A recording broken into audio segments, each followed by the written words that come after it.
Unit 1, Language, Lens of Understanding. Scan the QR code and listen to some students talking about stories with their classmates.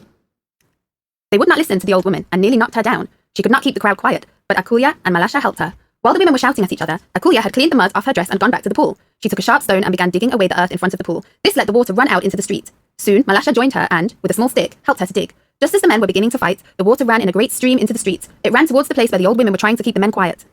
Someone must be looking for me, for one of my arms is cut off. Then he saw his wife standing next to a big tree. Her face looked as white as a sheet, because she was frightened that her husband had lost one of his arms. She was the cause of him losing his arm. On the way home together, he exclaimed, "Now I am going away. It is better for me to go to the sky, where I give the sign to the people when it's time to plant, and you must go to the water and become a fish." There once lived a very famous coat maker, Axel. He lived in the western coast of Norway, where white sheep were vastly bred. Axel was very talented for his delicate coat. For years, he had designed coats for many noble families. One day, a very strange disease outbreak killed all the sheep in the area. As a result, people didn't want to wear sheep coat anymore because they were afraid the disease could be transmitted to human. All farmers were bankrupt, including Axel.